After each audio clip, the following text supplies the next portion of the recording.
Voilà, nous sommes très heureux de vous retrouver sur RTI1 pour démarrer bien sûr cette belle émission. Nous sommes vendredi. Aujourd'hui, c'est un avant-goût de cette belle journée que nous allons voir lundi, que nous allons vous proposer dans cette émission. Sans oublier que notre programme il reste le même avec nos différentes articulations que nous allons dérouler ensemble. Bonjour Alix. Bonjour Thierry, bonjour chers téléspectateurs. Nous sommes donc vendredi et en ce vendredi, Thierry vous l'a annoncé, nous aurons un avant-goût en prélude à la célébration de la Journée internationale de la femme en fin d'émission avec un invité qui nous vient bien sûr du ministère tutelle. Mais en amont, on aura nos fondamentaux avec Mr. Friday, c'est vendredi, il sera là pour ces deux flashs. Et puis on aura également la bande joyeuse du JT matinal, Méliane Cuny, Hilary Simplice, sans oublier Capégique. Voilà un peu le condensé de votre programme pour aujourd'hui. Mais pour l'heure, vous savez qu'il faut aller regarder le temps. Il est de quelle couleur? Et on revient juste ici.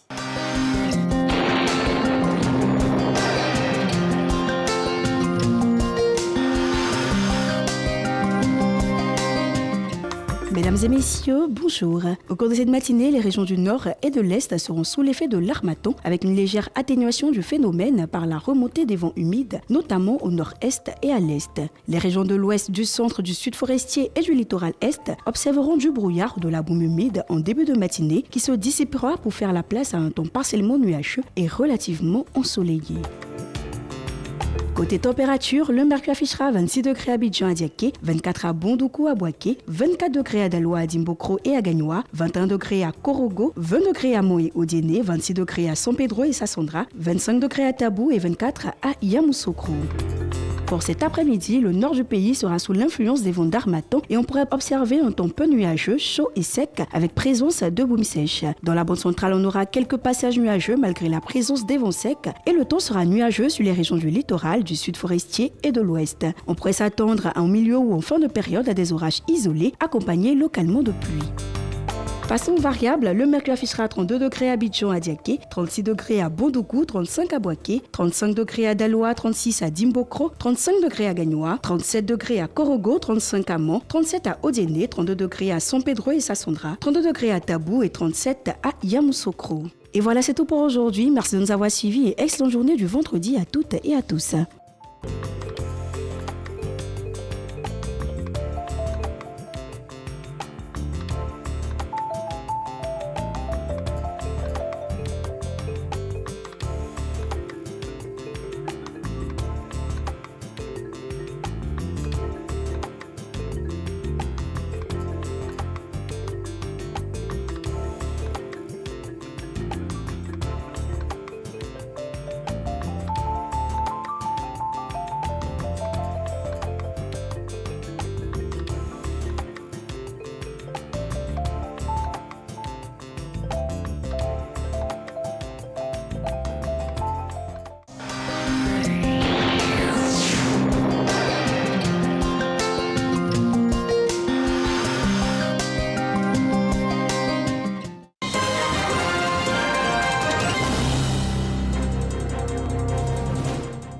Vendredi 5 mars 2021, bonjour à tous et merci de nous suivre dans Matin Bonheur. Le président de la République, Alassane Ouattara, a regagné Abidjan hier jeudi après un séjour en France, un séjour au cours duquel il a eu un entretien avec son homologue français Emmanuel Macron. C'était au palais de l'Élysée. 24 heures plus tôt, le chef de l'État, Alassane Ouattara, s'était entretenu avec son homologue français, Emmanuel Macron. Les échanges ont porté sur la coopération bilatérale entre la Côte d'Ivoire et la France, ainsi que sur des questions régionales et internationales. On regarde le compte-rendu de Jérôme Kofi Aboula. Les présidents Ouattara et Macron à l'Élysée, le chef de l'État ivoirien y a été reçu par son homologue français ce mercredi. Une rencontre qui s'inscrit dans la droite ligne de la politique prônée par les deux dirigeants en vue du renforcement des relations exemplaires entre leurs deux pays. Pour eux, il s'agit précisément de mettre en exergue tous les atouts de leur côté pour soutenir le développement socio-économique et politique de la France et la Côte d'Ivoire. Une volonté commune qui leur est si chère, ce qui explique les nombreuses rencontres entre les présidents ivoiriens Alassane Ouattara et français Emmanuel Macron depuis qu'ils sont aux affaires dans leurs pays respectifs. Cette dernière entrevue entre les deux personnalités suivie d'un dîner offert par le président français à l'honneur du chef de l'État ivoirien leur a permis d'évoquer entre autres la question de la lutte contre le terrorisme en Afrique de l'Ouest ainsi que les moyens de financer de façon durable le G5 Sahel. Elle a été précédée par un entretien entre le président Alassane Ouattara et le ministre français des Affaires étrangères Jean-Yves Le Drian. Il n'y a pas de doute que le président ivoirien et son hôte aient évoqué le renforcement de l'axe Yamoussoukro-Paris avant d'en faire autant avec son homologue français Emmanuel Macron. Et sur un tout autre plan, la campagne électorale législative de demain samedi 6 mars s'est achevée hier jeudi à minuit. Pendant une semaine, les affiches électorales ont fleuri de partout, les caravanes ont sillonné les routes et les meetings de campagne ont été innombrables. Une campagne qui s'est déroulée sans violence. Et puis en vue de superviser le bon déroulement du scrutin du 6 mars, c'est-à-dire le scrutin de demain samedi, des observateurs seront déployés sur l'ensemble des sites de vote. Des observateurs qui viennent de bénéficier d'une formation. Sidonie Davila nous en dit plus. 1 heure d'échange, commission électorale indépendante, CEI et observateurs électoraux pour mieux accorder les violons.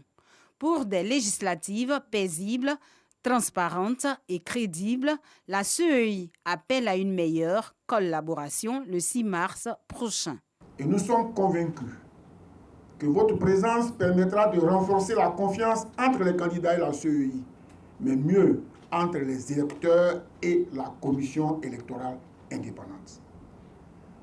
Votre présence dans les bureaux de vote permettra certainement de décourager des tentatives de fraude, d'identifier des irrégularités et, in fine, de fournir une mesure exacte de la qualité de l'élection. Composé d'une cinquantaine de missions d'observation, ce sont plus de 7000 observateurs nationaux et internationaux accrédités par la CEI qui seront déployés sur toute l'étendue du territoire lors des élections législatives prochaines. Nous attendons vraiment de vous et relativement à la charte de l'observation des élections en Côte d'Ivoire que nous avons mis dans vos documents, un rapport sans complaisance et surtout des recommandations afin de nous permettre de nous améliorer pour la prochaine élection. Pour mener à bien leur mission, les observateurs s'engagent à respecter les dispositions de la charte de l'observation des élections en Côte d'Ivoire produite par la CEI ainsi que le code de bonne conduite signé par l'ensemble des observateurs électoraux. Un mot de culture à présent avant de refermer cette page d'information au cœur de Matin Bonheur. Le festival à Chenou Pays de la RTI sera à sa 9e édition cette année. Et c'est la capitale du Bouaké qui va abriter l'édition 2021 de ce festival. Un rendez-vous culturel qui est également un moment de partage. Le directeur général de la RTI a fait un don en vivre et non vivre à la maternité du CHU de Bouaké. Le reportage de Kader Sogodogo. Salle de conférence du CHU de Bouaké. Cérémonie de don du directeur général de la radiodiffusion télévision ivoirienne, RTI, à la maternité de ce centre hospitalier. Un don en vivre et non vivre qui rentre dans le cadre de la 9e édition de À chez nous pays, un festival de la RTI. Le choix de la maternité du CHU de Bouaké n'est pas fortuit. Le choix de la maternité même, ce n'est pas fortuit. Quand on sait que la maternité est source à la fois de natalité et de nativité, les deux à la fois. C'est là qu'on pousse le premier cri, le souffle de vie part de la maternité. Donc c'est tout simplement un geste de solidarité, un geste de partage, un geste de générosité, en tout, une action sociale que la RTI voudrait poser à l'endroit de la maternité du CHU de Bouaké. Un don salué à sa juste valeur par le représentant du directeur général du CHU de Bouaké. Le premier président de la République de Côte d'Ivoire, Feu Houphouët-Boigny, disait « Nous avons choisi le capitalisme, mais un capitalisme avec un social très hardi. Ça veut dire qu'on doit aider les autres. » Je voudrais préciser pour ceux qui sont très religieux que le social existe dans la religion. Ça sera l'aumône pour les musulmans, ça sera la dîme pour les chrétiens. Et par ce rappel, je voudrais dire aux uns et aux autres que oui, nous sommes une structure sociale, nous avons besoin de votre aumône, nous avons besoin de votre dîme. Le festival Hachenou Pays se veut un cadre de valorisation de l'excellence culturelle en Côte d'Ivoire. Hachenou Pays, c'est un festival qui prône la promotion de nos us et coutumes. Et comme on a eu coutume à le faire depuis la première édition, on parcourt les différentes régions et on choisit les meilleures danses de nos régions qui viennent pour l'apothéose. Et à Bouaké, nous serons donc là présents. Le petit piment, c'est le choix des artistes. C'est les artistes qui ont été cooptés pour le festival. Nul n'est sans ignorer la suprématie de la tigresse Sidonie.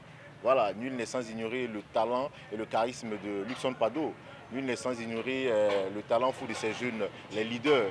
Bref, pour dire qu'on a choisi les meilleurs pour Bouaké. Bouaké, c'est chez nous. Top au départ du festival, le vendredi 5 mars 2021 à 19h sur le boulevard du Carnaval. Et c'est tout pour le 6h30. On se retrouve dans une demi-heure pour vous donner la quintessence de l'information internationale, c'est-à-dire à 7h. Et oui, et on sera là encore avec vous dans Matin Bonheur. Merci à Abdoulaye Koné pour ce premier point de l'actualité dans cette émission. Allez, la suite avant de revenir à l'actualité tout à l'heure. Nous allons proposer un peu de sport et si vous avez la possibilité chez vous à la maison, n'hésitez pas à danser pour travailler le corps. C'est parti.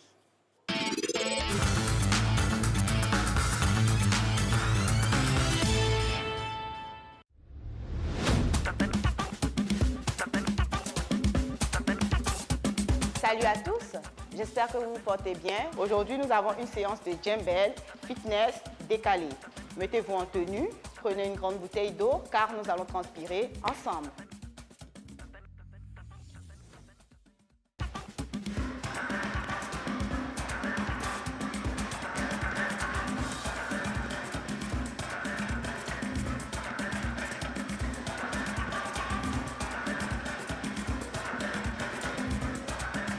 On va commencer sur le côté. Oh.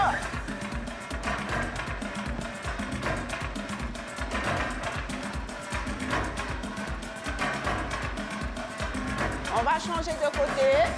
Go. Ah. On continue. Même chose. 2 fois sur le côté. 2 fois. On tourne, on sépare les jambes, on va se préparer à aller avec la poitrine, on bombe la poitrine, prise.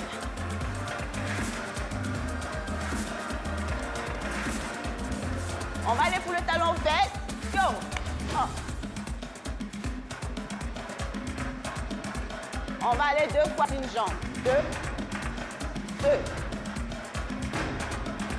On va rester sur un côté, on reste. Toujours talon fesse, on change.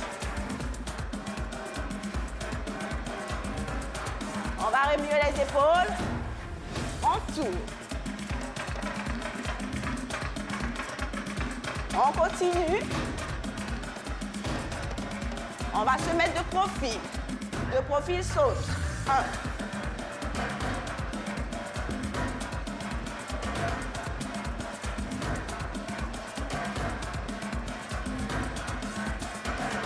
On change de côté.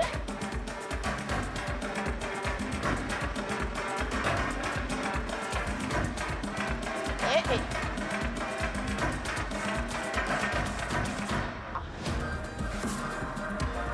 C'est la même chose. Ce sont les mêmes pas. On va aller avec la poitrine, bouge. On continue.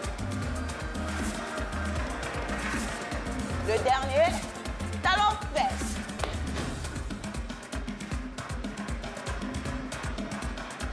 Deux fois.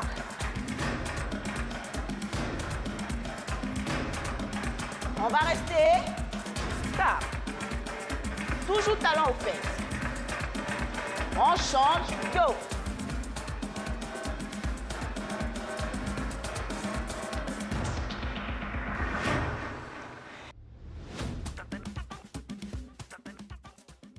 Voilà, belle petite séance ici en compagnie de la coach Astrid, condensée de plusieurs disciplines de fitness pour nous donner la dose indiquée pour être en bonne santé et avoir de bonnes énergies. Ça n'a duré que 5 minutes, hein, vous voyez, mais déjà, cela est largement suffisant pour pouvoir affronter cette belle journée du vendredi. Alors, on a parlé d'un condensé. Lui, il sait aussi mixer tout ce que vous avez comme journaux ici, ça et là, pour vous en sortir l'essence, pour pouvoir partager avec vous une information vraie et vérifiée. C'est Renaud Kobia qui donne le ton ici de cette célébration en prélude de la Journée internationale des droits de la femme. Vous allez le découvrir juste après ceci.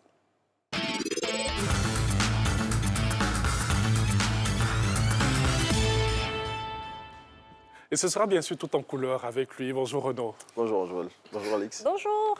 Allez, on commence avec la campagne des législatives qui s'est achevée hier. Tout à fait. Du 26 février au 4 mars 2021, les différentes formations politiques et leurs candidats ainsi que les indépendants ont investi toutes les contrées du pays pour vendre leur programme aux populations. Eh bien, le Nouveau Réveil, à sa une de ce jour, indique que l'opposition a bouclé sa campagne dans le calme. Selon le confrère, après avoir été en conquérant sur le terrain, l'opposition attend à présent que les électeurs portent leur choix sur leurs candidats. Et après, Dieu merci, cette saine émulation au niveau de la campagne électorale, c'est demain que se tiendra le vote pour l'élection des députés. Oui, et après la période faste des campagnes qui s'est refermée hier, c'est demain que les électeurs vont départager tous les candidats. À ce sujet, Fraternité Matin lance à sa une de ce jour, législative 2021 et maintenant la vérité dans les urnes. Selon le journal pro-gouvernemental, les candidats, après avoir tout mis en œuvre pour conquérir les populations, croisent à présent les doigts pour que les électeurs les choisissent plutôt. Et les Ivoiriens sont appelés aux urnes demain donc, comme vous l'avez indiqué, pour élire leurs représentants à l'Assemblée nationale. Et à cette occasion, le CNDH déploie des observateurs. Oui, c'est 400 personnes réparties sur l'ensemble du territoire national qui seront mandatées par la Commission nationale des droits de l'homme afin de veiller au respect des droits humains à l'occasion des législatives. Et ces observateurs qui seront déployés le jour du scrutin, c'est-à-dire demain, auront pour mission, selon Mme Namizata Sangaré, présidente de la Commission nationale des droits de l'homme de Côte d'Ivoire, de faire remonter aux différentes coordinations de la structure tous les cas d'atteinte et de violation des droits humains. Et nous, on va prendre le vol pour Paris, où le chef de l'État a rencontré son homologue français, le président Emmanuel Macron. Le quotidien Le Matin nous plonge au cœur de cette rencontre. Oui, rencontre qui s'est tenue, vous l'avez dit récemment, à l'occasion du séjour que le chef de l'État a effectué en terre française. Le confrère, dans l'article qu'il propose à ce sujet, révèle les sujets autour desquels les deux présidents ont planché. À noter que le président de la République a regagné Abidjan hier. Et parlons santé à présent. Début de la campagne de vaccination contre la Covid-19 en Côte d'Ivoire. Soir et Faux fait le point de la situation. Oui, le confrère a fait un tour dans les différents centres affrétés à la vaccination contre la Covid-19. Lancé le 1er mars, Soir Info indique que la campagne rencontre l'adhésion des populations. Et selon le confrère, dans tous les centres où il s'est rendu à l'occasion de son enquête, le taux de fréquentation des populations est assez important. Et on poursuit notre course d'information pour maintenant s'installer sur la pelouse verte. Les comptes de la Fédération ivoirienne de football, nous dit-on, ne sont pas vides. Oui, c'est ce que révèle l'intelligent d'Abidjan. Selon le confrère, contrairement à ce qu'a déclaré Mme Dao Gabala, présidente du comité de normalisation de la FIF récemment, l'équipe de feu Sidi Diallo a laissé 700 millions de francs CFA dans les caisses de la fêtière du football ivoirien. Pour étayer ses propos, le quotidien avance des éléments de preuve et souligne que l'équipe de la sénatrice Mariam Dao Gabala n'a pas encore reçu de l'argent de la FIFA pour conduire ses missions. Et restons en sport, cette fois-ci avec ces belles dames. Première édition de la Ligue des champions féminines de football. La CAF cherche le pays d'accueil. Oui, la Confédération africaine de football a lancé hier un appel d'offres pour l'accueil de la première édition de cette compétition qui se jouera cette année. Et pour ce premier acte de la Champions League féminine africaine, c'est 7 équipes qui seront en compétition. Selon l'expression, la date limite de soumission des dossiers de candidature pour l'accueil de la compétition est fixée au 31 mars 2021. Et je pense que la Terre des Burnies a compris bien le message. Alors, on a cette autre information. Biche, dans son numéro de ce jour même, fait un focus sur les cocos. Oui, tout à fait. L'hebdomadaire satirique s'intéresse cette semaine à ces gens qui s'invitent dans les cérémonies et qui n'ont aucune gêne à se comporter comme s'ils avaient été conviés. Et selon le confrère, ce sont ces personnes qui, généralement, se plaignent le plus des services qui sont offerts pendant ces cérémonies. Et comment? Une fois n'est pas coutume, on referme la revue de presse avec une image. Oui, et cette image qu'on voit ici à l'écran avec la complicité de Jacques Brou, le réalisateur, invite à la tolérance et au respect du choix des autres à l'occasion du vote des députés.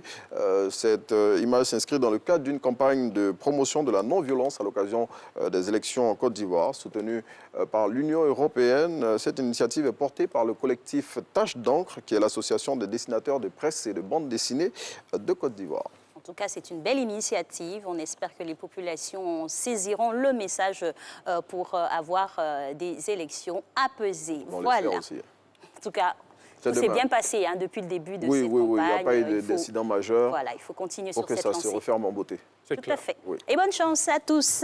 Merci à vous, Renaud. On se revoit lundi. Bon week-end à vous, qui commence à 6h49 pour vous. Vous en avez de la chance. Oui, je vous souhaite d'avoir de la chance aussi. Ah oui, non, on se la pose même, ne vous inquiétez pas. Et ouais, on poursuit cette émission parce qu'on en a encore à partager avec vous jusqu'à 8h. Maintenant, on part pour la routine matinale d'une de vos coachs préférés qui a fait un tour ici sur Matin Bonheur. C'est la coach Micheline Do dans son rituel matinal.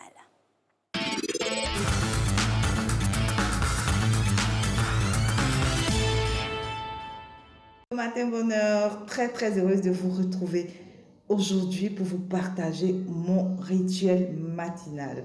Je suis Micheline Tanouido, Happiness and Leadership Coach. Alors, chaque matin, qu'est-ce que je fais pour garder le cap? Alors, dès que j'ai conscience que je suis réveillée, avant même d'ouvrir les yeux, je rends grâce à Dieu. Je rends grâce à Dieu et je dis merci pour les bienfaits. Je dis merci pour cette merveilleuse journée qui va commencer. Je vous remercie pour toutes les grâces que j'ai dans ma vie. L'objectif ici, c'est vraiment dès qu'on se réveille, de connecter son esprit à la positivité. Ensuite, je me réveille, je me lève, je me prépare et je me dispose pour la prière. Pendant cette prière, je rends encore grâce. Je confie ma journée au Seigneur parce que c'est lui qui est le pilote, c'est lui qui gère ma vie.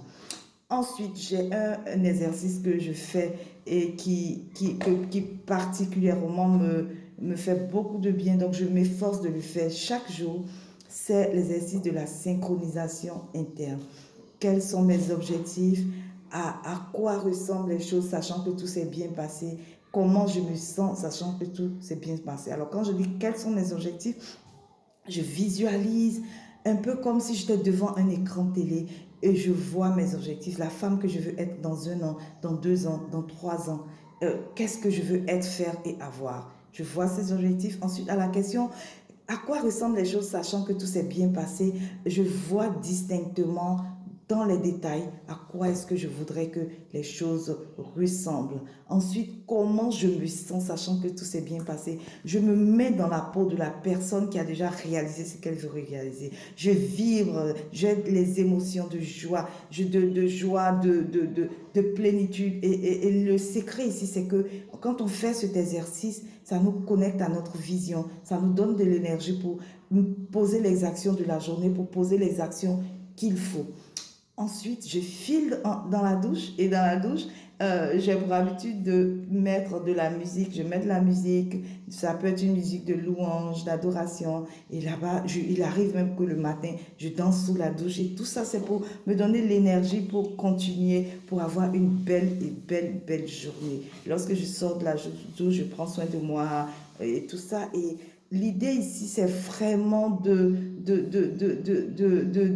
se mettre dans l'énergie pour vraiment entamer la journée dans de bonnes vibrations. Et ensuite, ce que je fais, et tout ça, je le fais, je me réveille généralement à 4h30. Pourquoi 4h30? 4h30 parce que c'est l'heure idéale de prière. Et ensuite, ça me permet, avant que toute la maisonnée se réveille, de prendre soin de mon esprit, de mon âme et de mon corps.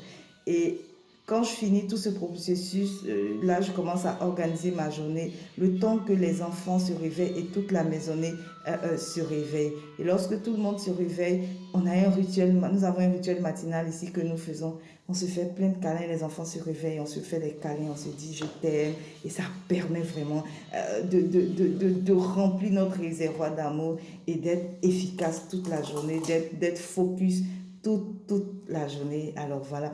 Et tout ceci, ça vous permet comme je l'ai dit, d'être focus et de passer de très, très, très, très belles journées. Et ensuite, c'est cela, quoi. Et ensuite, chacun va à ses occupations. Je vous souhaite une excellente journée, agréable, joyeuse et belle. Et je vous fais plein, plein de bisous. Ciao, ciao. Et oui, les bisous, on les prend. En tout cas, merci à Micheline Tanoedo, un visage que vous connaissez bien, les coachs Happiness. Avec elle, ce sont ces lettres, ces mots et ces phrases pour nous permettre de booster notre journée. Eh bien, pour la suite, nous allons vous offrir les appels WhatsApp un peu particuliers aujourd'hui parce que nous vous donnons un pan de tout ce que vous avez pu avoir. On dira même les meilleurs de ce que vous avez pu avoir dans le mois de février. On regarde.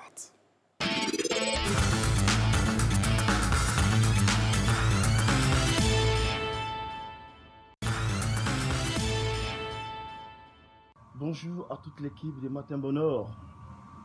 Merci pour l'opportunité que vous m'offrez.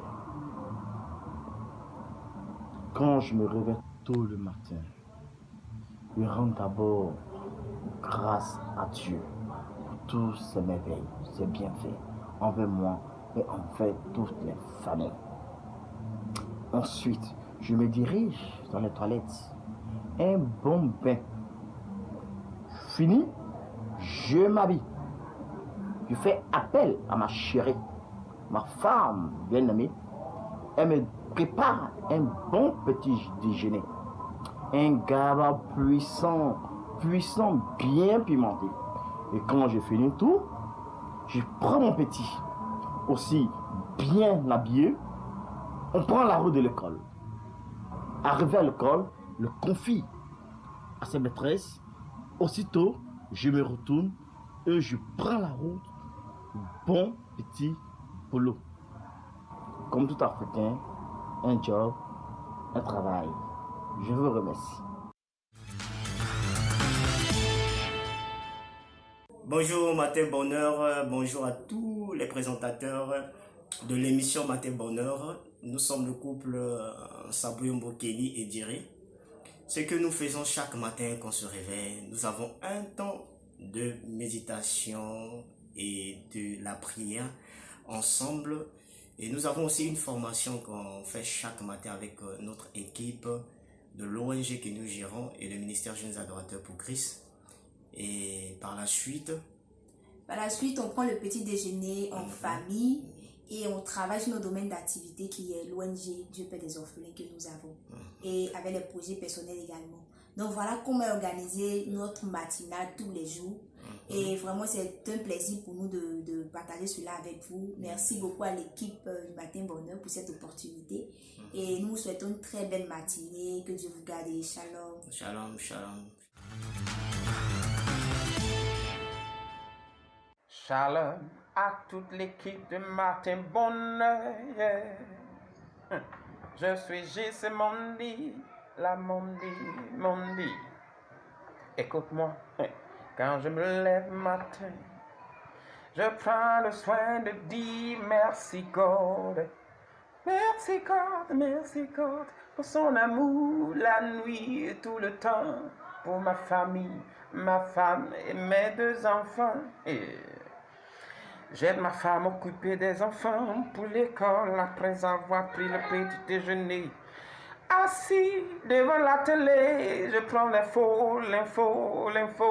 Après, je vaque à mes occupations. Shalom à toute l'équipe de Matin Bonheur, Matin Bonheur. C'était c'est Mondi, la Mondi. Eh oui, franchement, il faut se réveiller comme ça avec un esprit fun, c'est débonnaire et c'est communicatif. Merci en tout cas à toutes ces personnes qui consentent à nous réaliser ces vidéos et nous partager leur quotidien. Vraiment, vous faites partie intégrante de cette grande famille qui est Matin Bonheur et qui court depuis maintenant pas mal d'années avec différents visages. Alors, après ce petit bol de bonheur, on a envie de vous partager encore des informations pour ce jour daté du 5 mars 2021. Nous sommes donc au 64e jour de l'année. Il y en aura encore beaucoup à célébrer. Pour la célébration du non calendaire, on va dire belle fête aujourd'hui vendredi à toutes les personnes qui se prénomment Olive. Et nous allons aussi avoir d'autres prénoms, mais prendre la direction du Mali. Si vous avez une fille, vous pouvez l'appeler tout simplement Niéné, qui veut dire troisième fille. Voilà le Mali que vous découvrez sur nos écrans. Et si vous avez un garçon, vous pouvez l'appeler tout simplement Ongolo, qui veut dire troisième fils. Eh oui, et donc après ces noms inspirants, on a envie de vous partager cette journée mondiale qui est célébrée aujourd'hui, tous les 5 mars, en cette période de piété. Ce sera très important de cela à commémorer. Alors, journée mondiale de prière est la plus grande initiative œcuménique des femmes chrétiennes de toute tradition chrétienne. Elle est célébrée chaque année le premier vendredi du mois de mars dans plus de 170 pays du monde. Par cette journée initiée en 1887, les femmes affirment que prière et action jouent un rôle essentiel dans le monde et ne peuvent être dissociées. La charte de la journée mondiale de la prière se décline en 3 mots: s'informer, prier et agir, et que Dieu nous bénisse. Bien sûr, et vous comprenez aisément que dès ce début de mois de mars, les femmes font bouger ce mois. Proverbe aujourd'hui à vous proposer, c'est en essayant encore et encore que le singe apprend à bondir. Et il s'en est aujourd'hui, ou je dirais, elles ont vu le jour aujourd'hui. Madame Loukou Eliam, chef de service mission et voyage ici à la RTI, qui a 1 an de plus aujourd'hui, à qui on fait un gros coucou. Voilà, que vous avez en image là, avec ce beau sourire, cette belle coupe. Et aussi, on va dire joyeux anniversaire à Akissi Delta, grande dame et bien du milieu du cinéma chez nous en Côte d'Ivoire, Alex. Tout à fait. En tout cas, pionnière dans ce domaine-là au niveau des femmes. Et ce mois mettra à l'honneur toutes ces luttes qui ont été glanées, en tout cas. Et donc, Akissi Delta est née le 5 mars 1960 à Dembokro, également réalisatrice et productrice. Elle a notamment créé une série ivoirienne qui connaît un grand succès, que tout le monde connaît, Ma Famille. Et joyeux anniversaire à toutes ces belles dames.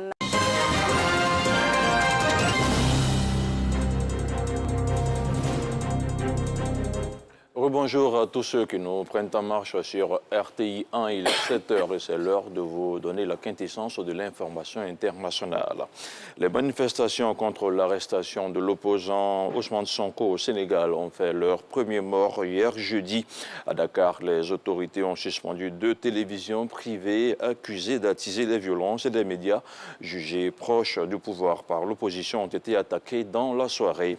Le principal opposant politique du pays a été arrêté dans la matinée quand des affrontements entre ses sympathisants et les forces de l'ordre ont perturbé son convoi qui le menait au tribunal. En Casamance, également, des heurts ont eu lieu dans le sud du pays, fief de l'opposant, notamment à Bignona, où un décès au moins a été enregistré jeudi, celui d'un jeune manifestant.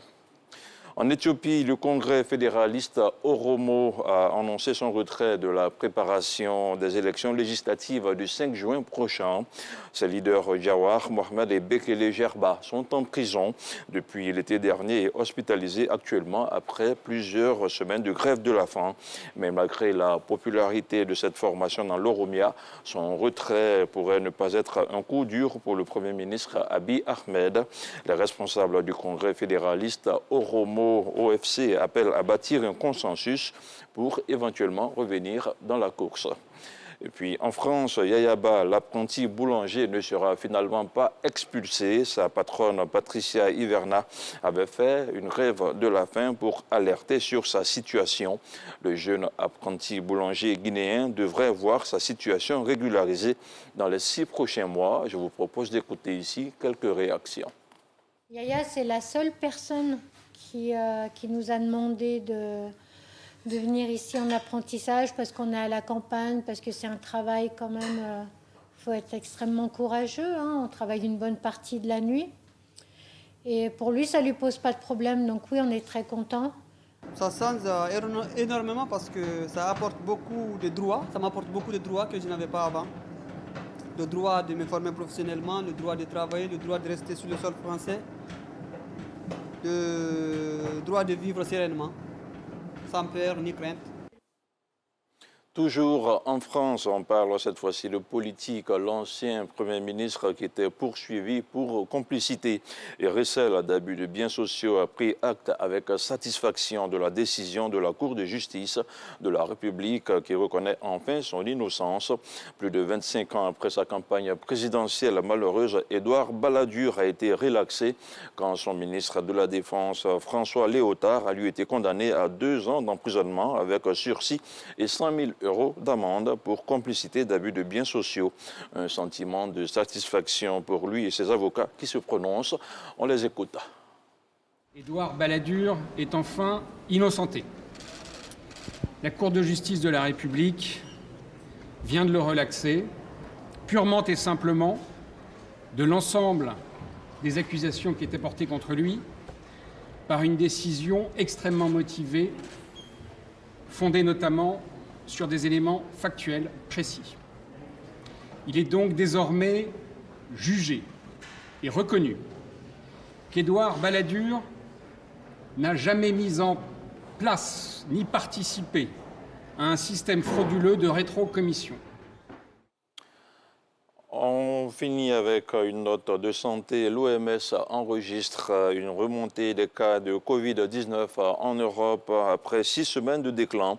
Pour le responsable onusien, les Européens doivent revenir à l'essentiel, c'est-à-dire lutter contre le virus et ses variants en utilisant les outils en vigueur et en accélérant la vaccination. La pandémie a également aggravé les inégalités entre les sexes, révèle l'OMS. Et c'est ici que l'on s'arrête pour 7 heures. Merci de l'avoir suivi. Je vous retrouve vendredi prochain, Inch'Allah. Et oui, Inch'Allah, et toujours avec le même plaisir. Merci Abdoulaye Kone, excellent week-end à toi. Voilà. Merci, à vous également. Merci beaucoup. On est ensemble, très cher. Allez, nous sommes dans une autre partie de cette émission. Vous aurez aussi un beau programme à vous proposer.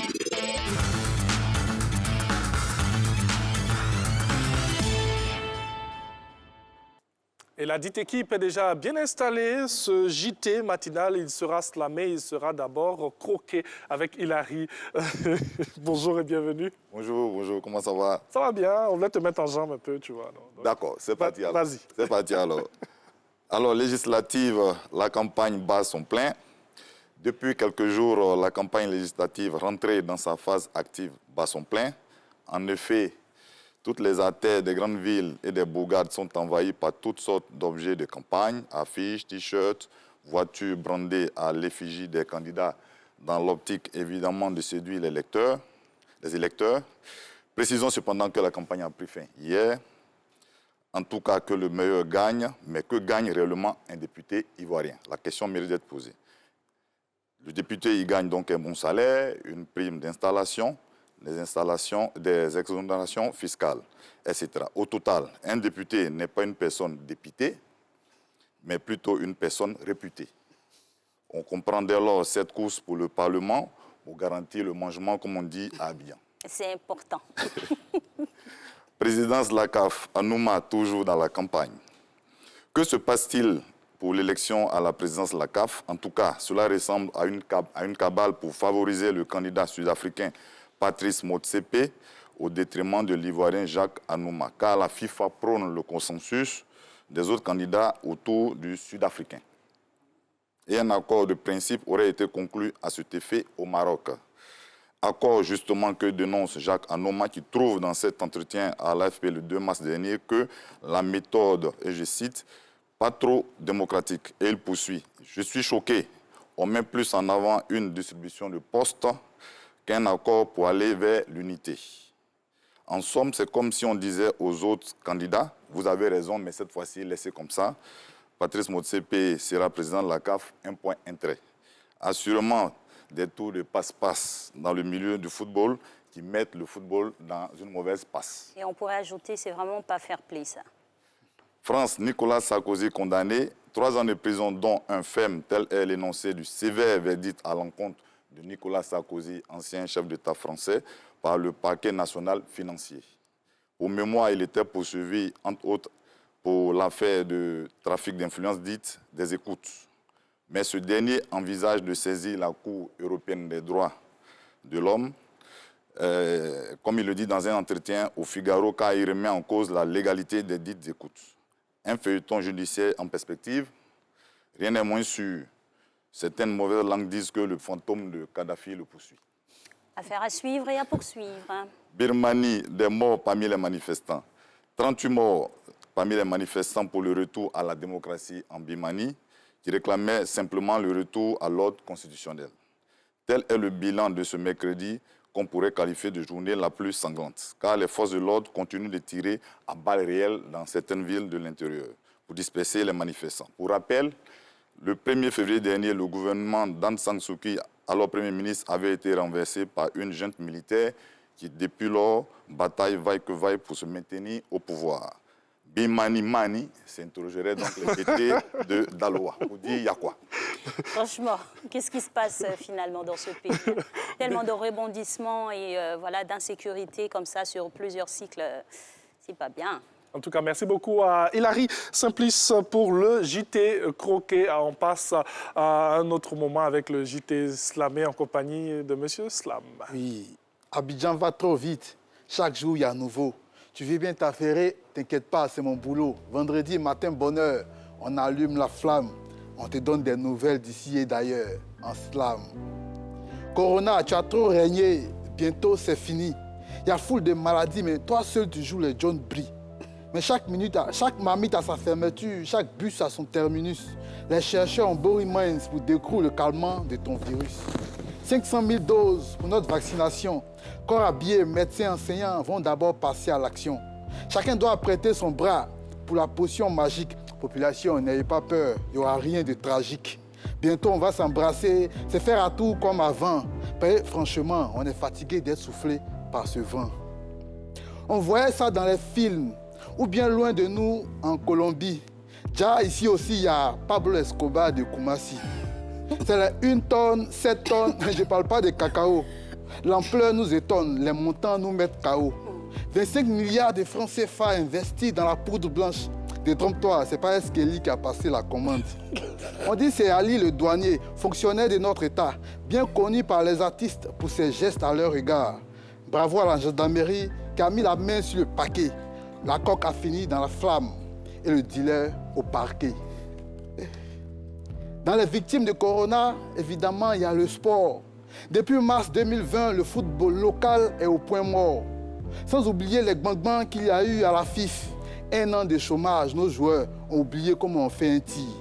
Mais la nuit a beau être longue, le jour arrive toujours. Le 19 mars, les crampons vont régoûter aux pelouses. ASEC, Africa, San Pedro et les autres seront de la partie. Voilà que tout est eau. Supporters, voilà ça, hein. Allons-y belle les stades. Mais dans le respect des mesures barrières, il faut quand même rester sage. Zigok Bolon, on le connaît. C'est pas chanson, hein. Déjà, le gars existe. Quasiment imbattable sur tous les rings de boxe taille. Voilà taille, voilà forme, voilà force. Tu as dit Dieu a fait combine. Son coup de pied t'expédie direct, sans transport, au tapis. Au lit, la machine. C'est de lui qu'il s'agit. Sur les rings du monde entier, il opère la magie. Week-end dernier, championnat d'Afrique de Muay Thai. L'adversaire camerounais n'était vraiment pas de taille. 1 minute 30 auront suffi à Oli. Un coup de pied dans les côtes est la force d'un gorille. Notre frère camerounais a fini dans la sauce. Au football, là-bas, il y a match, mais jamais dans la boxe. Félicitations à notre champion. Le monde entier t'ouvre les bras. Foule des ceintures, tu gagneras. Et ça, on y andra. Alors Thierry, ça te dit un combat avec Oli?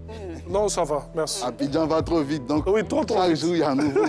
Je veux bien t'affairer, t'inquiète pas, c'est mon boulot. Vendredi matin, bonne heure, on allume la flamme. Te voici informé. Bonne journée. On est en slam. Merci. Merci infiniment, KPJ, pour ce cocktail d'informations slamées. Et pour la question à Thierry, j'ai envie d'ajouter, je connais le bagage. Bon, ce bagage-là, il est lourd. Il est lourd. Il y a d'autres qu'on peut supporter. Il est trop lourd. Ça n'a rien à voir avec ce qu'on fait à Djamé. On a fait quand t'es petit. Non, ça n'a rien à voir. En tout cas, bravo à Oli. Et puis, il lisse le drapeau ivoirien très haut. Il révolutionne ce sport-là en Côte d'Ivoire et en Afrique. Et je pense que de plus en plus de jeunes... Oui, plein de jeunes qui commencent à s'adonner à la boxe thaï. Voilà. Merci. Merci à vous. Bonne journée. Merci KPJ.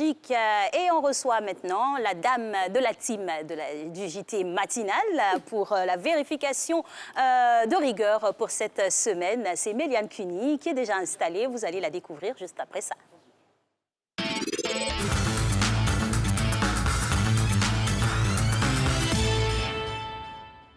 Méliane Cuny, avec qui aujourd'hui nous allons avoir les faits de la semaine. Et ensuite, dans cet échange, on aura proposé un élément à notre téléspectateur. Ce sera bien sûr tout à l'heure. Méliane Cuny, vrai ou faux, les faits de la semaine, bonjour. Bonjour Angeval, Alix. Bonjour Mélie. Contente de te retrouver. Ah, moi aussi, ça me fait plaisir. C'est vrai que la santé, c'est pas trop ça, mais bon, on fait des efforts pour nos téléspectateurs. Ouais, c'est le sacerdoce, j'ai envie de dire. C'est l'amour du métier. Voilà.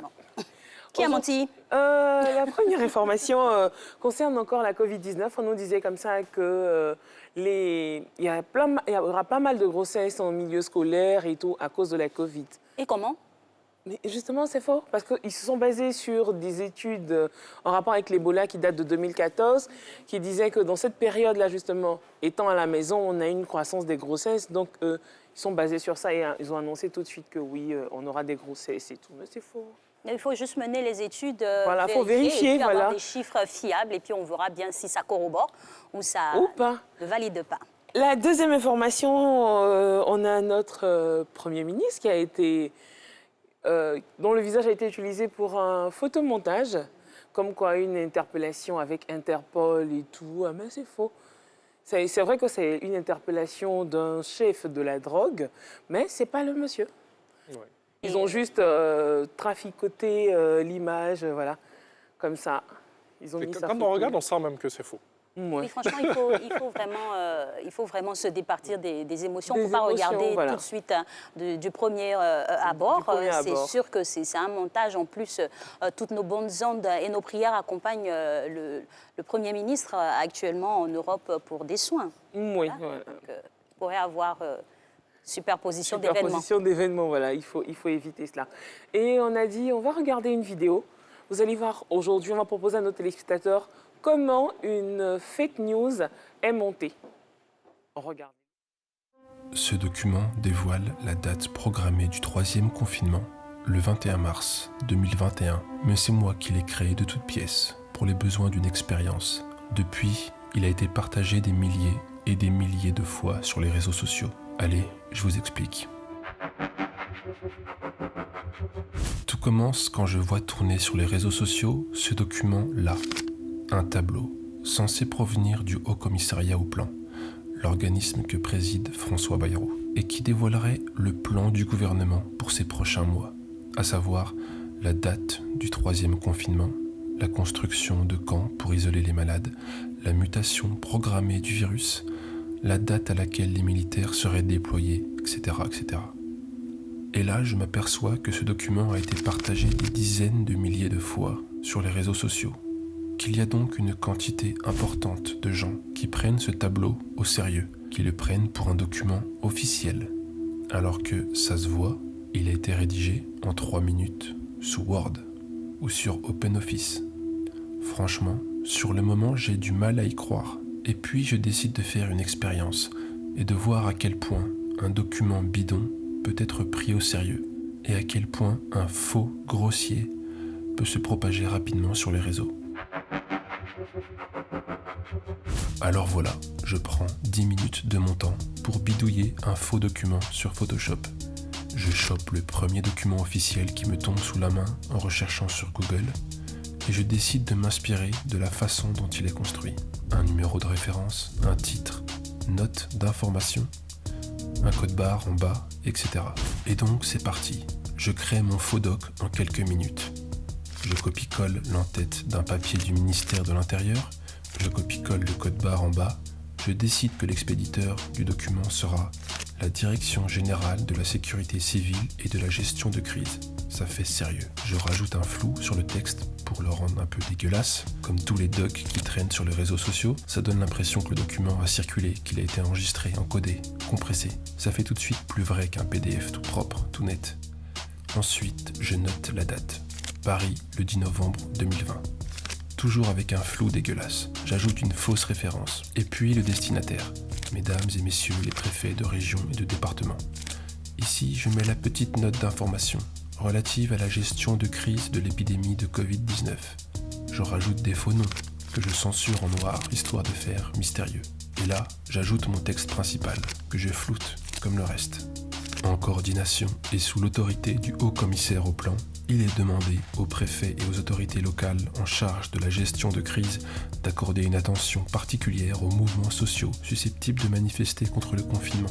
Le Conseil de défense ayant statué pour un 3e confinement au 12 mars 2021, un climat contestataire ne saurait être admis avant le déconfinement du printemps 2021, sans quoi la campagne de vaccination massive ne pourra susciter un consentement populaire.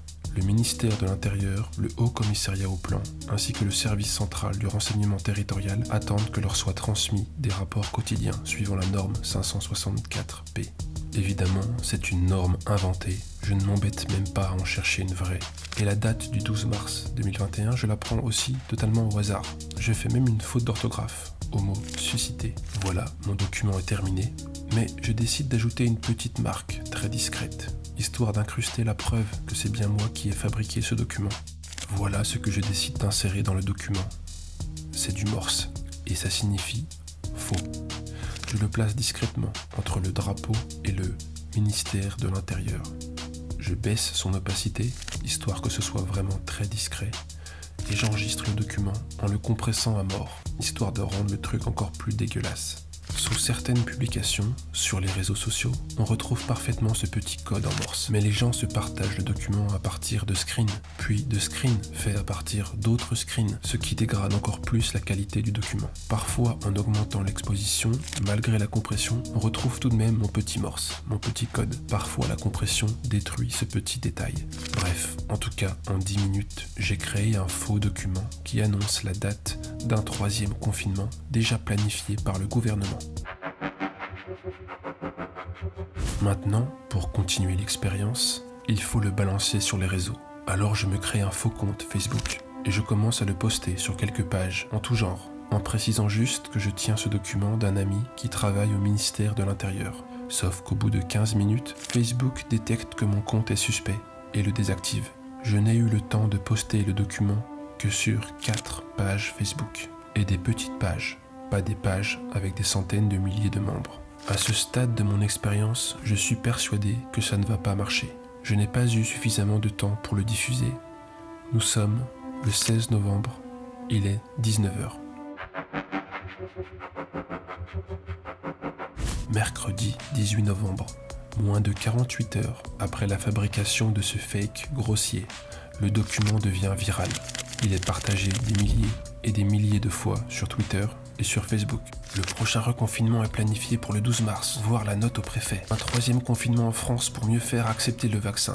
Nous avions raison, cher ami. C'est honteux ce que les merdias et les journalopes nous cachent. Voici la preuve que tous les préfets en France sont au courant d'un plan de reconfinement au printemps, au 12 mars 2021, et que la vaccination sera forcée. La date du 12 mars 2021 devient également virale. Prochain confinement numéro 3, prévu le 12 mars 2021. Le 12 mars 2021, le 3e confinement. Peut-être que la date du 3e confinement pourra leur montrer qu'il n'y a rien de sanitaire. Annoncé le 12 mars 2021, 4 mois avant.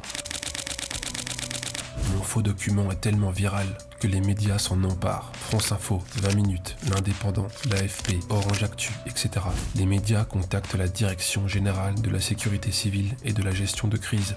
Ils contactent également le ministère de l'Intérieur pour avoir un démenti. RTL décide également d'en parler.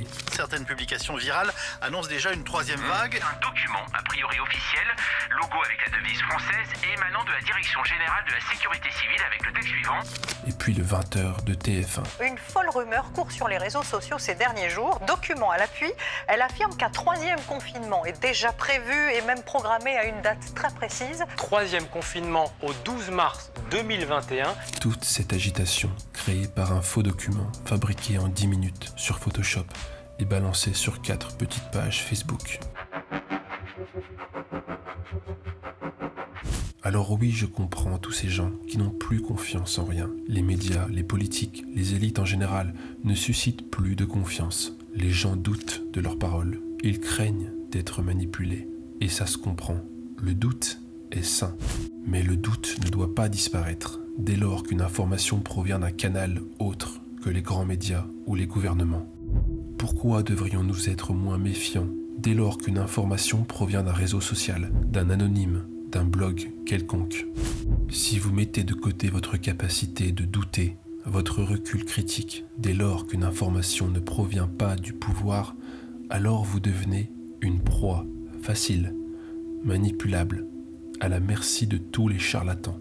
La prudence, le doute, le recul critique doivent s'appliquer à tous, à toutes les situations, à toutes les informations, pas seulement à celles qui nous arrangent. Un document non sourcé n'est une preuve de rien, peu importe d'où il vient. Alors vous allez peut-être être en colère contre moi, surtout si vous vous êtes fait avoir par ce document. Vous pouvez disliker la vidéo, m'insulter en commentaire, mais il se peut que la prochaine fois que vous verrez passer un document non sourcé sur Internet, vous pensiez à moi, en train de fabriquer un faux grossier en 10 minutes sur Photoshop. Et si vous avez à ce moment-là un semblant de doute, une hésitation, alors mon expérience aura atteint son but. Oui, voilà, une fake news montée en 10 minutes qui a traversé le monde. Donc, il faut faire attention. L'objectif de cette vidéo était de vous rappeler qu'il faut faire attention lorsque vous recevez un document, peu importe celui qui vous l'envoie. Surtout si c'est sur les réseaux sociaux. Oui. Si c'est quelqu'un qui prétend l'avoir extirpé d'un ministère ou d'une source anonyme, faites très attention à ce que vous voyez. Parce que là, le monsieur, en 10 minutes, il a créé un faux document et on a vu l'impact sur tout le monde, quoi. Tout à fait. Et là, on a pu aussi remarquer et noter le professionnalisme des journalistes qui occupaient toujours et sinon utilisaient toujours le conditionnel voilà, pour pouvoir parler de cette nouvelle-là. En somme, il faut faire attention à ce qu'on like, on partage, aiguiser son esprit critique parce que tout ce qui est sur la toile n'est pas forcément naturel dans ce monde virtuel. Effectivement, ça c'est bien dit. Merci Améliane. Merci Angèle. Voilà, merci encore pour cette belle présence et surtout de nous avoir proposé cet élément qui nous permet de voir le process de fabrication des fake news. Allez, la suite donc avec Influent. On revient avec cette grande dame, Madame Georgette Zamblé.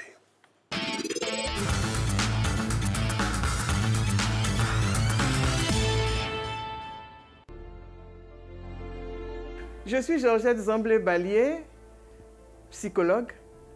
Je suis également spécialiste en genre et développement. Je me définis comme une personne qui travaille en faveur du leadership et de l'autonomisation des femmes. Et donc, je combats tout ce qui pourrait être un frein au leadership et à l'autonomisation des femmes. Depuis toute petite, je me suis souvent retrouvée pour obtenir quelque chose à me battre. Je n'ai jamais obtenu vraiment quelque chose sans contourner un obstacle ou sans surmonter un obstacle. Cela m'a forgé une personnalité, un caractère. Cela m'a fait comprendre que pour être acceptée, pour exister, il me faut être excellente. Et du coup, je suis amenée à tout le temps améliorer mes compétences. Je suis émue et je suis à la fois fière d'être comptée parmi les personnes incontournables. Cela dit, cela me conforte dans l'idée que pour être influent, tout dépend de l'interrelation qu'on a avec les gens. Ce sont les autres qui constatent que vous influencez. Ce sont les autres qui décident que vous êtes incontournable. Simplement parce que devenir une personne d'influence dépend en grande partie des personnes avec qui vous interagissez et de l'acceptation de ces personnes-là, de ce statut. Comment je reste engagée? Comment je reste focalisée? Alors, j'ai un trio qui ne me quitte jamais. J'appelle vision, dignité, ambition. Quel est mon rêve? Parce que j'ai le droit de rêver. Plusieurs personnes ne s'autorisent pas à rêver. Beaucoup de femmes ne s'autorisent pas à rêver parce qu'elles estiment que leur statut de femme les confine dans une position. Je dis non, moi je rêve. Et lorsque je rêve, pour réaliser mon rêve, je fais de telle sorte que mes valeurs prennent le dessus. Je fais de telle sorte de rester digne dans la réalisation de ce rêve. Donc je m'impose là et dans le sens de la dignité que je développe, je pars du principe que je suis une personne à part entière et non une personne entièrement à part. Je pars du principe que je suis une personne valable qui a sa place et qui n'est pas tout le temps en train de s'excuser d'être là où on l'a fait asseoir. Donc, la dignité et en fait, je m'impose l'ambition parce que mon rêve, il doit être ambitieux. J'ai pour habitude de dire, et je persiste, je suis un aigle et je vole avec les aigles. L'aigle, il vole haut et quand il y a la tempête, l'aigle, il franchit la tempête et il va au-dessus de la tempête pour pouvoir voler encore mieux. Il faut redéfinir ce que j'appelle échec. Pour moi, l'échec n'est pas attaché à ma vie. Je considère, moi, que je ne connais pas l'échec. Oui, il m'arrive d'avoir des épreuves que je traverse.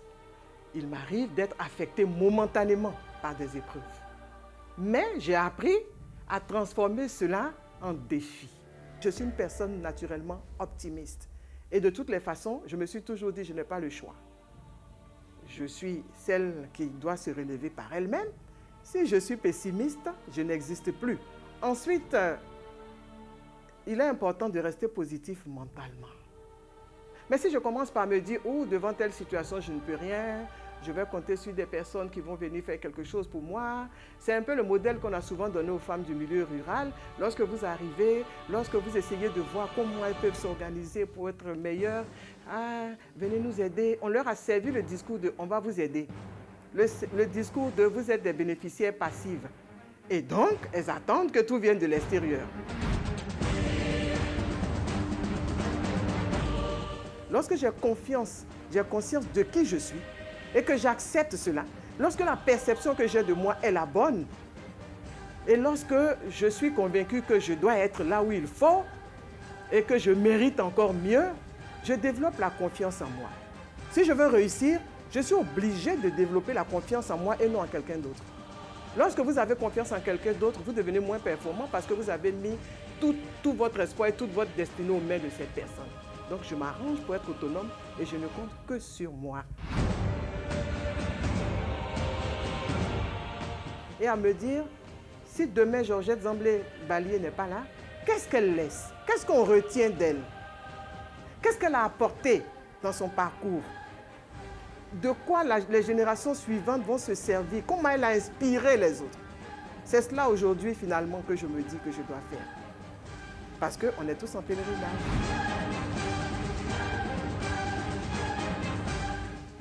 Et pour terminer, il faut oser agir.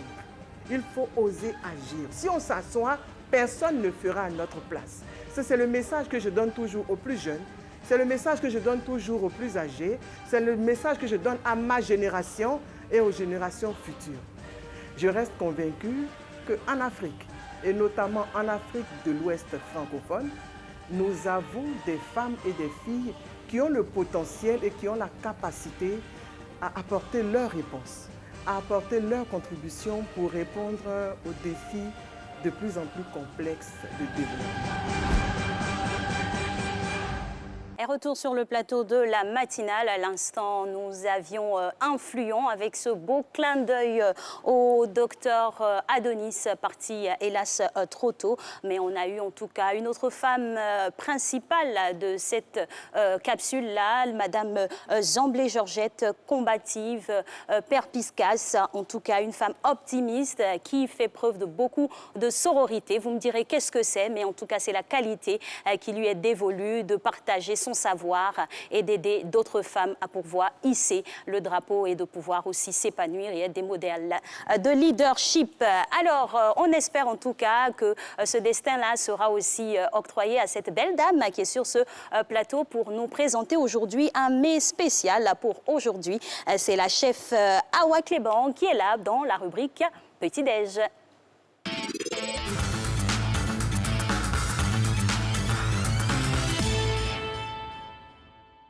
Et aujourd'hui, donc, ce sera dans la rubrique Petit-Déj des toasts avocats aux œufs. Voilà, et vous allez comprendre que ce sera une rubrique assez spéciale aujourd'hui que nous allons vous proposer dans cette émission. Bonjour, chef Cléban Awa. Bonjour, monsieur. Bienvenue. Bonjour. Merci. Ah, ça va ce vendredi? Oui, ça va. Super. Merveille. Super. Alors, on a annoncé ici la recette, mais les ingrédients pour pouvoir la confectionner et puis avoir cette belle présentation. C'est quoi ces ingrédients?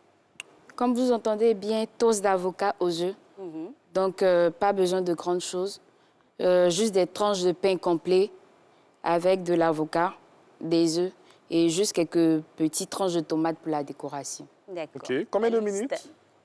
10 minutes au maxi. 10 minutes. On ne dit pas vraiment avec Cléban. Hein? Non, Cléban. pas vraiment. Des trucs faciles à faire et qui ne mettent pas vraiment du temps. Et c'est indiqué, surtout le matin, quand on n'a Oui, pas trop de franchement. temps, il faut rapidement manger Effectivement. quelque chose et puis vaquer à ses occupations. Là, on a eu la liste des ingrédients, mais le procédé, c'est aussi très important. OK. À la base, nous travaillons avec ici l'avocat et les œufs. Vous avez besoin d'un avocat bien mûr que vous allez écraser, faire une purée et assaisonner à votre goût, c'est-à-dire sel, poivre, les épices que vous souhaitez. Et là, vous toastez vos pains, c'est-à-dire vous grillez légèrement vos pains, que vous tartinez l'avocat en purée dessus et vous faites cuire vos œufs. C'est-à-dire vous pouvez les faire ici au plat comme cuit, c'est-à-dire préparé bouilli. Donc, ça dépendra de vous. Ici, j'ai montré deux types. J'ai présenté deux types, c'est-à-dire bouilli et au plat. Pour le pain toasté, vous utilisez quelle matière grasse de préférence ou c'est laissé au choix de chaque personne? Et comment on arrive à l'obtenir? Parce que ce n'est pas tout le monde qui a la technique. Hein. On y mettrait du pain et puis on va attendre des heures et des heures. Non, pas besoin forcément de matière grasse. Vous pouvez juste mettre dans votre poêle, laisser votre poêle bien chauffer et puis donner une couleur. Ou soit si vous avez une toasteuse, il y a des machines qui sont là spécialement pour griller juste le pain. Ça donne juste la couleur, ça rend plus croustillant le pain et pas besoin de matière grasse pour ça. Alors, parlons de la disposition.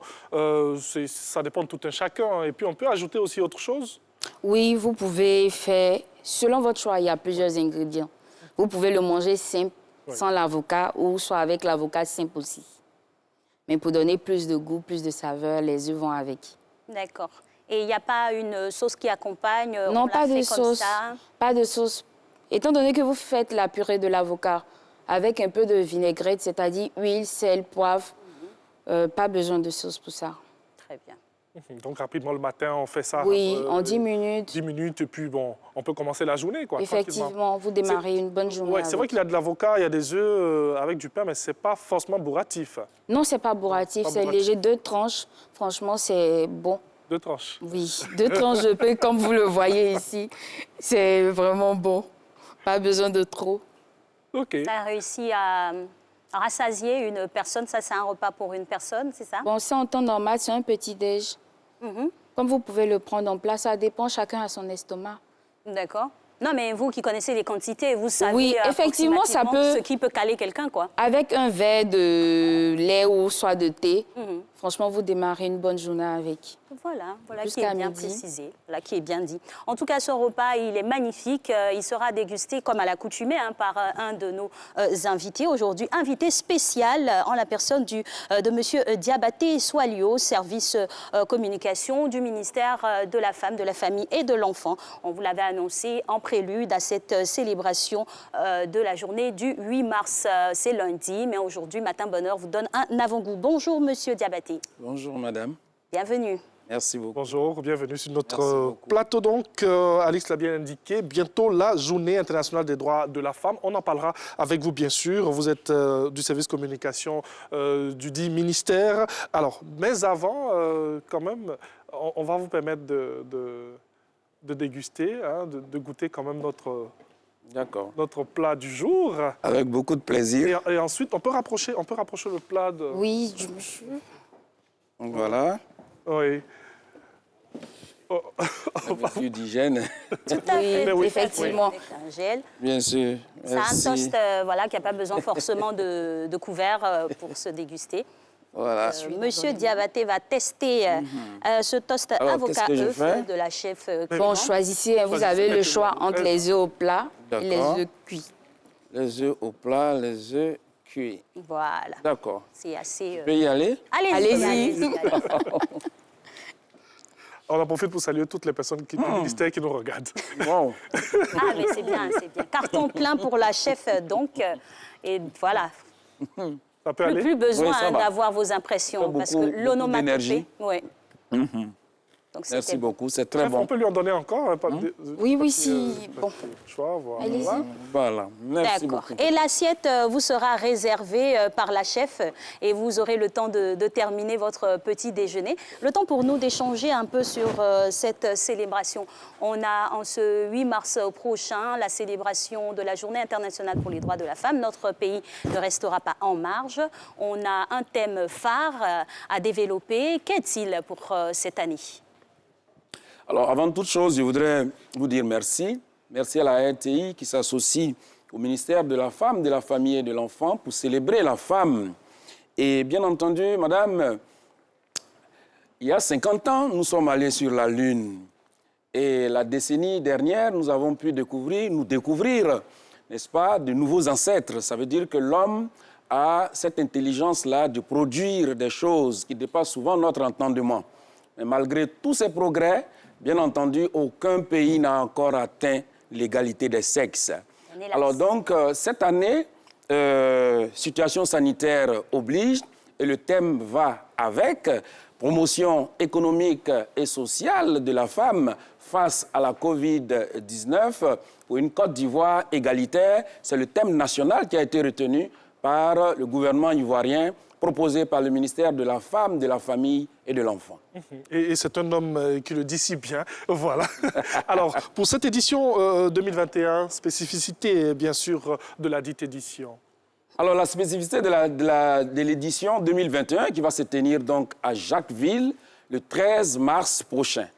Voilà. Nous avons l'habitude de célébrer la Journée internationale de la femme chaque 8 mars, mais cette année, nous irons donc à Jacquesville et ce sera donc le 13 mars prochain à Jacquesville où nous invitons toute la population de Côte d'Ivoire.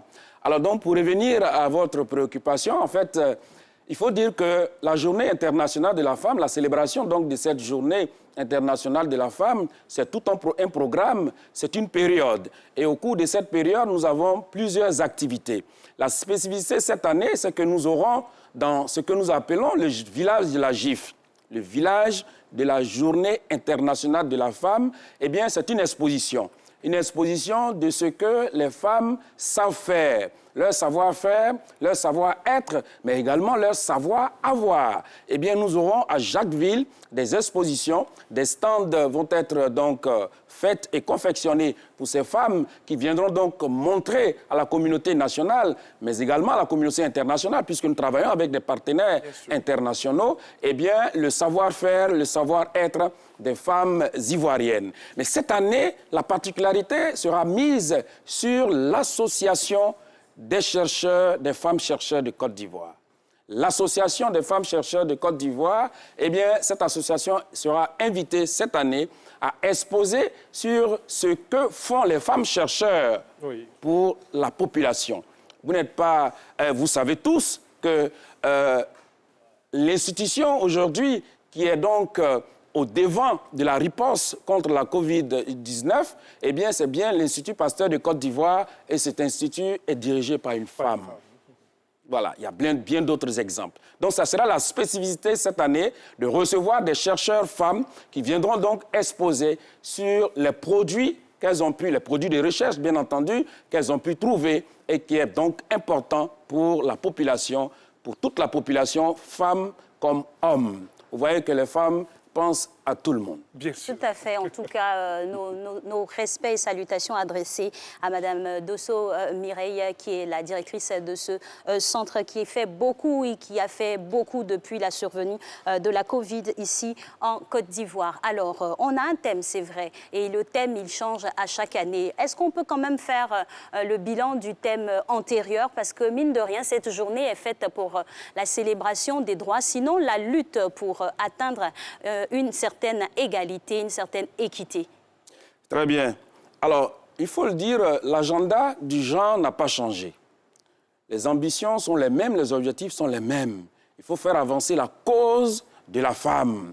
Et bien entendu, en Côte d'Ivoire, nous le savons, et actualité oblige, nous sommes en pleine période électorale, et nous savons que l'un des acquis majeurs pour les femmes, et c'est bien cette loi de la représentation, de la représentativité des femmes dans les assemblées élues, on parle du quota des 30%. Eh bien, ça, c'est une avancée notable pour les femmes, et il faut le noter. Alors, nous avons également des projets de financement des activités génératrices de revenus pour les femmes. Il y a des fonds. Le fonds FAFSI de la première dame, Mme Dominique Ouattara, qui fait beaucoup de bien aux femmes et qui contribue efficacement à l'autonomisation de la femme, des femmes ivoiriennes. On a également le Fonds Femmes, qui est logé au secrétariat d'État en charge de l'autonomisation de la femme. Nous avons également le Fonds pour l'entrepreneuriat féminin. Eh bien, ce sont là des avancées notables pour les femmes parce que la promotion économique et sociale de la femme eh bien, est très importante pour son épanouissement, eh bien, pour l'égalité des sexes, parce que dans le monde, il y a beaucoup de discriminations, malheureusement, à l'endroit de la femme. Malheureusement, oui. Alors, on va terminer rapidement avec la symbolique du pagne. Cette année encore, il y a un pagne. Très bien. Alors, cette année, il y a un pagne. Oui, rapidement pour terminer. Alors, donc, le pagne est un élément fondamental dans l'organisation, dans la célébration de la journée des droits de la femme. Et cette année encore, nous avons un pagne. Et quand vous regardez donc ce pagne, permettez que je présente ce pagne. Vous avez donc deux croissants lunaires donc, qui sont impliqués. Les deux croissants lunaires donc, sont en atomes crochus, si on peut le dire, sont ensemble. L'homme et la femme, ces deux croissants lunaires représentent l'homme et la femme. L'homme et la femme qui doivent se donner la main, qui doivent être ensemble pour la promotion de l'égalité des sexes et de l'autonomisation de la femme. Et bien entendu, c'est la symbolique pour montrer que la Côte d'Ivoire a besoin de cohésion, la Côte d'Ivoire a besoin d'union, la Côte d'Ivoire a besoin que ses filles et ses fils se rassemblent pour atteindre les défis majeurs, les défis économiques, les défis sociaux. Et bien entendu, ce pagne symbolise cette solidarité, cette cohésion sociale, et bien cette union de l'homme et de la femme infiniment. Pour arriver donc à l'émergence que le président de la République. Merci beaucoup. Que nous appelons de tous nos voeux. Merci en tout cas, monsieur Diabaté. Merci beaucoup. D'avoir fait un focus sur le binôme homme-femme, parce que ce sont les actions collectives de ces deux entités qui nous emmèneront à une équité et à l'égalité que nous appelons ici de tous nos voeux, surtout pour les femmes, parce que c'est elles qui sont un peu lésées à ce stade. Merci beaucoup d'être passé sur notre plateau. Merci. Et toujours dans le prolongement de la célébration, le pagne au cœur de toute célébration, nous recevons dans notre rubrique agriculture de ce jour un styliste pour nous parler des tendances actuelles concernant le pagne. C'est monsieur Conan Quadio Noël que nous recevons maintenant. Il fait son entrée sur le plateau. Avec lui, on va décortiquer en tout cas ce sujet qui s'arrime au pagne. Voilà, nous allons le recevoir maintenant. Pagne et tendance actuelle. Et ce sera un petit bonus aussi que nous allons vous proposer dans cette émission avant de terminer juste après ceci.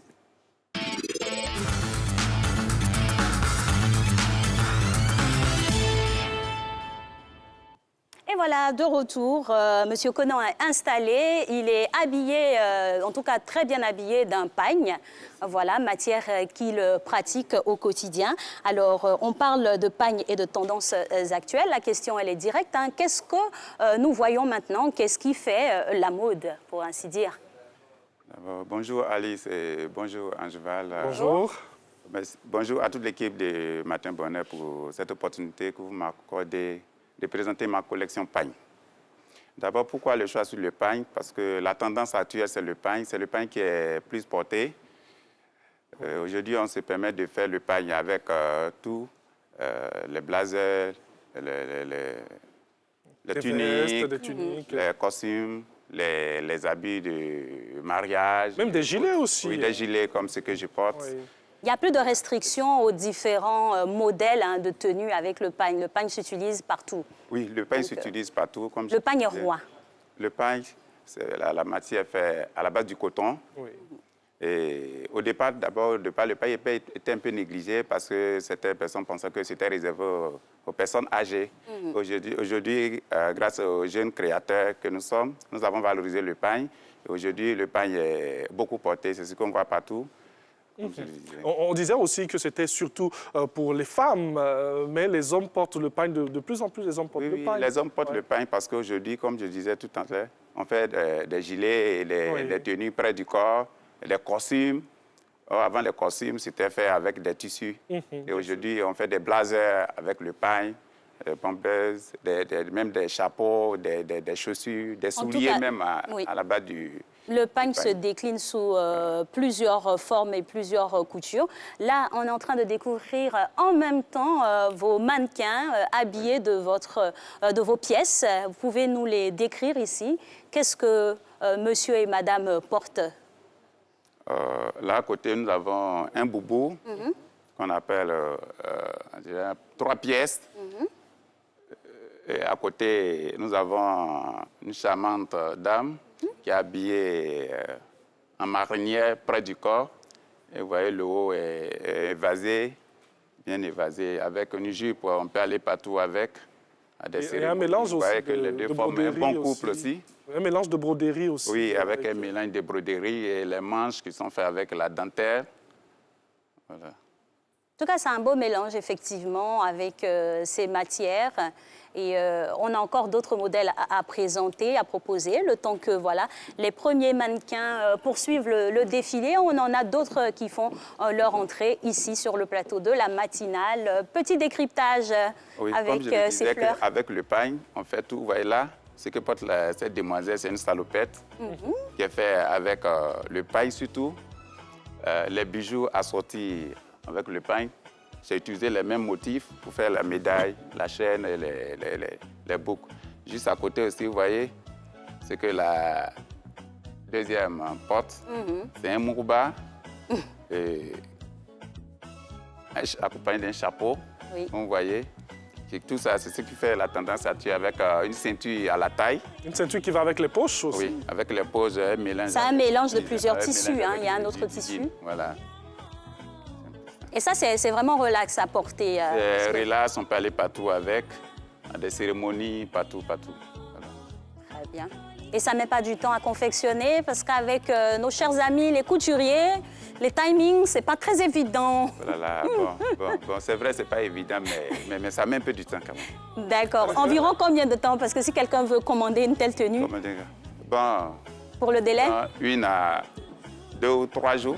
2-3 jours, mais c'est bon, c'est raisonnable. On a d'autres tenues. Waouh, c'est magnifique ça. Avec une jolie maman à côté. Bonjour maman. Toujours dans le même ton. Vous voyez, modèle que porte cette demoiselle aussi, avec un pantalon, avec les nœuds au niveau des pantalons, au niveau du bas du pantalon, avec le lacet utilisé sur les manches. Voilà. Et ça brille et ça scintille, donc oui, ça scintille.